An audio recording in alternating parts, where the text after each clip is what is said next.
Hi.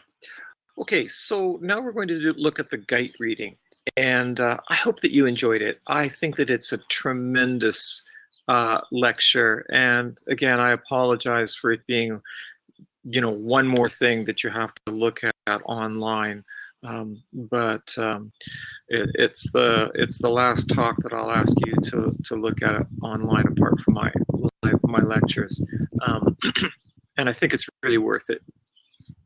So what we're doing with both the Dupre and the Guite components of this week is we're consolidating some of the things that we began to work on in week one. So we're consolidating the idea that the pre-modern view is different from the modern view. And we're opening up ourselves to the idea that in the modern, the emphasis is on discontinuity, disconnection, and the idea that the pre-modern situation is different from that. If we can understand this difference or recognize that it's there, we can better understand features of the pre-modern world, and we can better understand what is up for grabs now in the postmodern situation.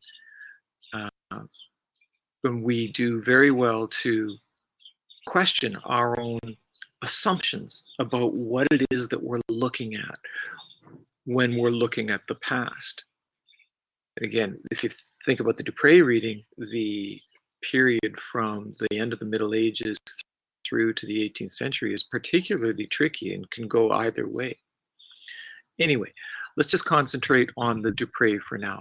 And what I've done is I have broken down the talk into a series of parts, kind of a bit of an outline, if you like, roughly divided under headings and topics that I think that he moves between as he moves through the hour. And what I want to do is I just want to emphasize a few of the highlights that I think come up particularly between the 20-minute mark and the 40-minute mark. If he's just getting going with the introduction and so on in the first 10 minutes, we'll just very briefly just draw your attention to what's going on from the 10-minute mark through to about the 17-minute mark, where he talks about the problem of meaninglessness. We touched on this in the introductory week. The present situation is a feeling of disconnectedness. We get control, but we get control at the price of feeling that we are alienated from our environment. And so he just restates what is a pretty commonplace description. Indeed, it's one of the ways in which people critique the idea of the modern, as we saw was important to Dupre. But then what he does is he talks about more positively about our experience of personal and communal meaning. And I want to draw attention to a couple of illustrations that he uses in particular. And the first of these is the notion of meaning speaking to meaning. And Guite talks about his own experience of reading Barfield and encountering Barfield's illustration of how meaning is conveyed through words written on a page, but you don't get hung up with the actual penmanship or the way that the ink is flowing onto the page, but rather what's happening when you're reading is there is a mind that has communicated something in the words written on the page, and that you as a reader interpret those words as you read them through your eyes, but you interpret them, you use your imagination, and you take that information into your mind. So there's a communication of meaning from one to another through the medium of the words that are written on the page. And what Barfield is after there is the notion that what happens in modernity, particularly what happens when we valorize science in and of itself, is we effectively put the emphasis all on the physicality of the communication. And if we are just doing that, we are becoming so narrow in our focus that we are missing meaning, because we're not asking about meaning.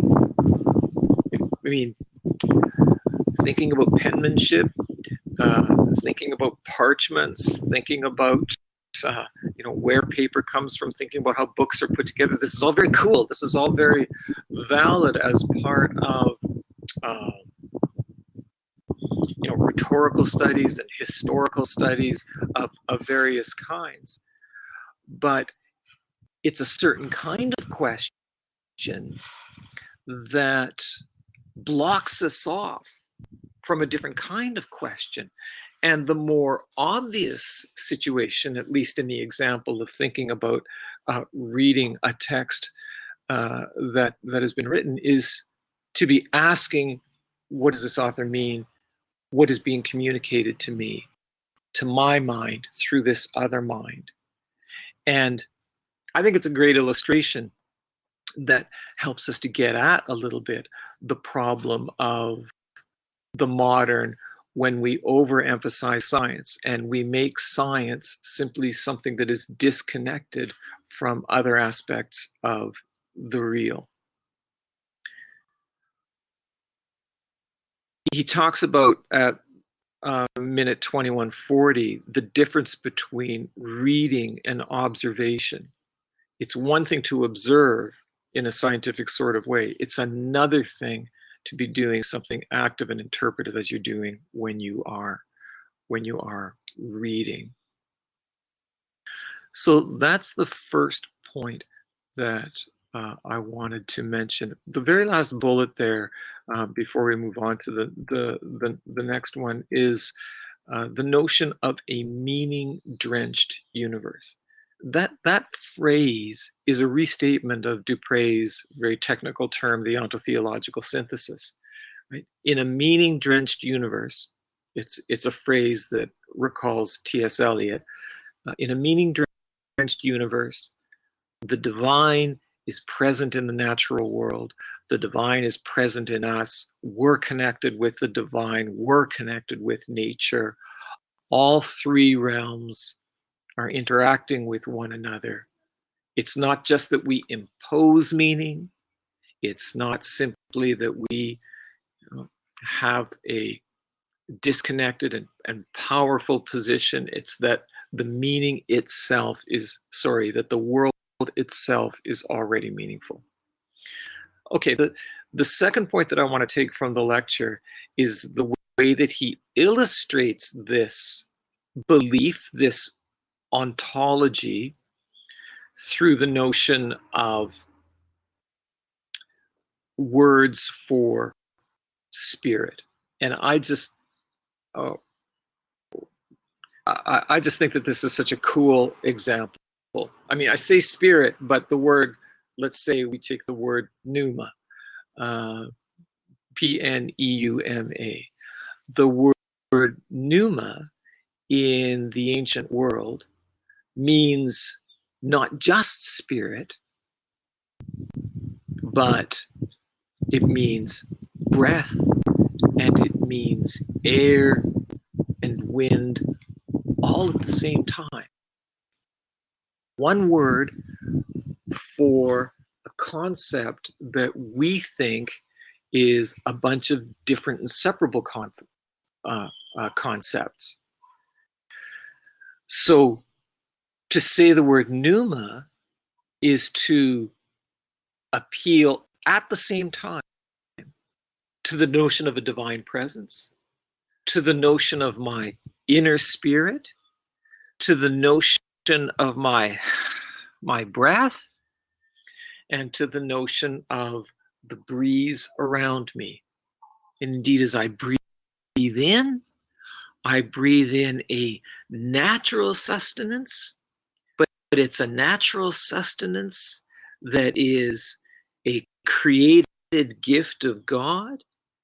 It nourishes me in my breathing ability, but it also is somehow a spiritual quality within me. These things are simply not disconnected. They belong one to another. And what Barfield is trying to get at through this illustration is that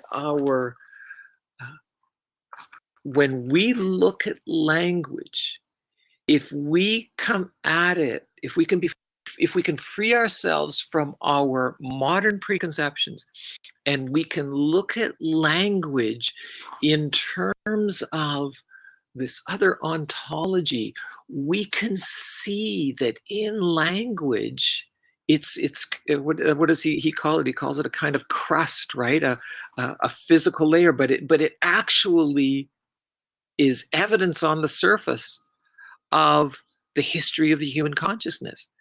We just interpret that word one way or the other, particularly